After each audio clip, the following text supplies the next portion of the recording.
Alors bonjour et bienvenue dans cette nouvelle vidéo. Je me trouve actuellement à Saint-Barth, on parle de connaissance de soi. Et je vous avais dit qu'on allait parler de la respiration un petit peu suite à mon voyage dans l'avion où j'avais pas beaucoup dormi, j'ai fait beaucoup d'avions et il y avait un point essentiel dans la gestion de l'énergie et dans la connaissance de soi que je voulais évoquer, c'était la respiration.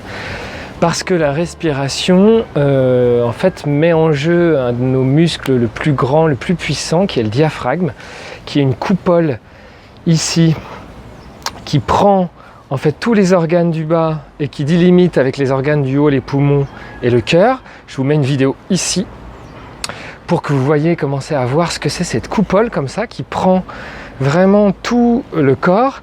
Et on ne s'en rend pas compte à quel point il est super important et c'est surtout super important qu'il soit souple et qu'il puisse agir et fonctionner correctement. Admettons que vous soyez toute la journée comme ça, parce que vos muscles là sont tout tendus. Vous allez vous rendre compte que vous allez avoir du mal à faire pas mal de trucs et c'est un peu ce qui se passe pour pas mal de gens avec le diaphragme. Leur diaphragme ici, au lieu d'être bien souple, il est tout tendu, tout dur, ce qui fait que leur respiration est coincée un peu en haut, d'accord, un peu stressée. Souvent justement ça crée le stress. Les organes ici de la digestion sont pas massés, donc la digestion est moins bonne, ça fait des ballonnements, etc., etc. Et on a donc tout un tas de problèmes qui peuvent aller à des problèmes de dos. Les ostéos, c'est souvent un peu leur job, c'est de décoincer le diaphragme, parce qu'il a été tout coincé, et il est coincé notamment par quoi? Par la position. C'est pour ça que quand on est dans l'avion, les positions comme ça, c'est un petit peu justement, vous voyez, ça bloque en fait. On est en train de tout bloquer, on est en train de créer des tensions sur le muscle du diaphragme, et c'est pour ça qu'on a besoin d'une position droite. Quand on est en méditation, par exemple, on va être le plus droit possible. Alors évidemment, dans l'avion, quand il y a des 8 heures d'avion et qu'il faut arriver à se relaxer, voire à s'endormir, je ne vous dis pas d'être sans dossier et d'être devant comme ça. Moi, ce que je fais, c'est que je me cale le mieux possible. En général, c'est un peu creusé ces sièges, donc je mets un coussin qui fait que je me tiens droit et que je peux rester des heures comme ça.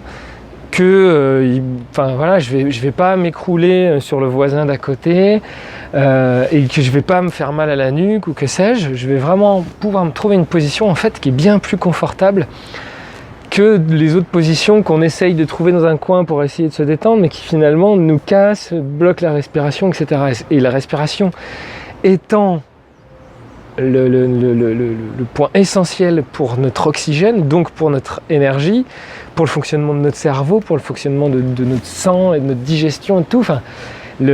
C'est donc un élément essentiel.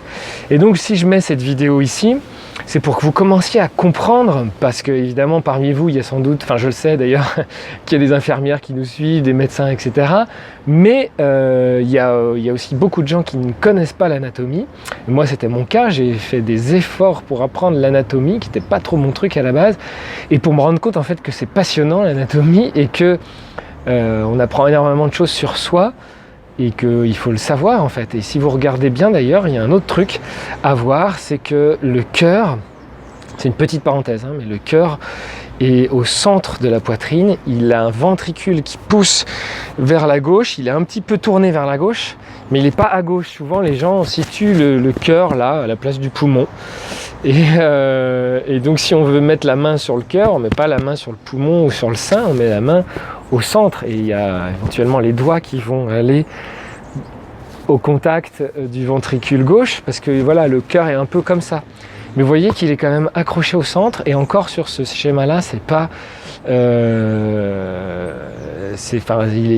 on dirait vraiment qu'il est quand même bien sur la gauche, mais sur certains schémas, on voit qu'il est plus au centre.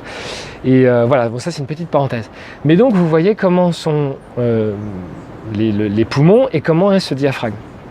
Et en fait, tout ce qu'on va faire dans des exercices de yoga, par exemple, c'est essayer de détendre ce diaphragme le plus possible, utiliser ce diaphragme, comme si effectivement vous aviez ce muscle-là, et au bout d'un moment qui est tout coincé. C'est un peu le cas de l'occidental normal, il a le diaphragme tout coincé, donc on va le symboliser comme ça. Et ce qu'on va faire, c'est qu'on va faire des exercices pour actionner petit à petit ces muscles et faire qu'on va détendre ce diaphragme et que la respiration soit plus ample. Vous voyez l'idée? Et donc par exemple, je vais vous montrer si on utilise le diaphragme, est-ce qu'on voit bien comme ça? Si on utilise le diaphragme, la respiration, ça va être la respiration naturelle de l'enfant, du bébé et des animaux. C'est une respiration qui va donc pousser, puisque le diaphragme baisse, il va pousser sur les organes, et donc c'est une respiration où le ventre gonfle, mais pas la poitrine. C'est-à-dire, je vous montre.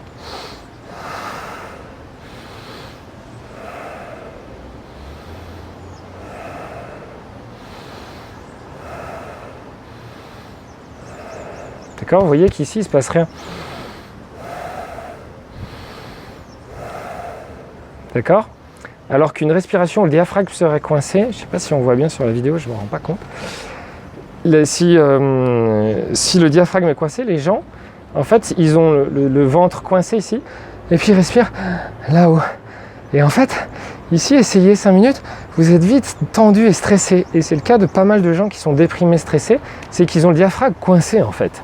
Et que du coup, ils respirent, ils sont tout coincés là, alors qu'en fait, ici, c'est le plus important, c'est que le ventre ici soit mobile grâce au diaphragme qui va pousser sur le ventre. Donc je vous remontre, je gonfle le ventre. Et après, on va faire des exercices, par exemple dans le yoga, où on va jouer un peu avec ce diaphragme. C'est par exemple là, je vais arrêter de gonfler ici, mais je vais gonfler que là.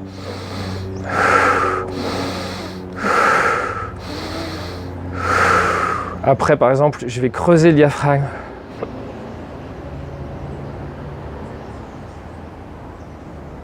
Et jouer, je peux pas parler en même temps que je fais l'exercice, jouer sur le diaphragme. On va pouvoir essayer de respirer là, on va faire plein d'exercices comme ça et on le montrera sur des exercices spécifiques sur le diaphragme, sur la respiration. Mais ce que je voulais, c'est que déjà vous commenciez à comprendre, et ce que je vais faire même, c'est que je vais mettre la vidéo et je vais parler en même temps que la vidéo pour symboliser l'expire et l'inspire, pour que vous voyez vraiment et que vous vous entraîniez vous en regardant la vidéo. Voilà, alors le diaphragme pousse sur le ventre quand il inspire. Je vais faire le bruit en fait avec vous, d'accord? Donc là il expire, et là il inspire. Et ça pousse le ventre, et il expire, et ça réduit les poumons. Là ça remplit les poumons, et ça rétrécit les poumons. Ça remplit, ça rétrécit, ça remplit les poumons, donc ça pousse sur le ventre. Ça remplit les poumons, ça pousse sur le ventre, ça expire. Vous voyez l'idée?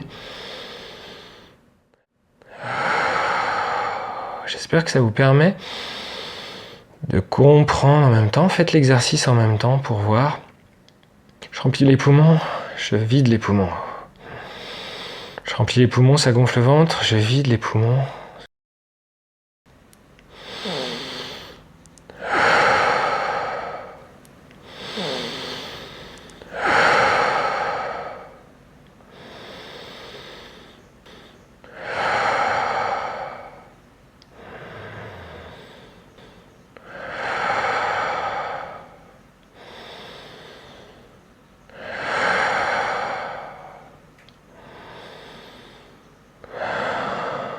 Voilà.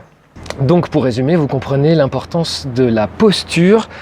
Donc quand on est en méditation, que ça soit en position lotus, que ça soit sur les genoux, je vous montrerai cette position, que ça soit, peu importe, sur une chaise, l'importance de se tenir droit, d'être bien stable pour relâcher justement ce diaphragme et que notre respiration soit fluide, soit ample, soit profonde, pour remplir les poumons d'un oxygène qui est pur et pour aussi bien expulser l'air de cet oxygène qui a été, du tout le CO2 et tout cet oxygène impur, j'allais dire. Vous voyez l'idée. Et donc si je suis comme ça, et ben là je bloque en fait. Vous voyez bien, essayez sur votre siège. Vous voyez bien que quand on est comme ça, on va bloquer la respiration. Et donc on va dormir mais avec moins d'oxygène. Donc on va se réveiller plus fatigué que si on avait dormi vraiment à plat, où l'oxygène, ou alors à plat ou debout, enfin ou debout ou assis. Dormir debout c'est plus chaud, mais dormir assis, bien le dos droit, afin que la respiration soit profonde et que on ait beaucoup d'oxygène pendant les quelques heures où on dort, et qu'à la fin on ait bien dormi, une sensation d'être régénéré parce qu'on a beaucoup d'oxygène. Et donc regardez attentivement, pour ceux d'entre vous qui observez que en fait votre respiration est toute coincée. Je sais qu'il y en a à chaque fois dans les groupes, chaque fois que j'en parle, il y a des gens, et puis en plus je le vois au quotidien, enfin ça se voit sur les gens, s'ils respirent ici ou s'ils respirent profondément ici dans le ventre. Et donc essayez de vraiment prendre conscience de cette respiration qu'on appelle abdominale. J'aime pas trop ce terme parce qu'on va pas utiliser les abdos, on utilise le diaphragme. D'accord, c'est le diaphragme qui pousse sur les abdos, donc c'est pas une respiration abdominale, mais on appelle ça comme ça parce que c'est au niveau des abdos que ça gonfle et que ça se dégonfle.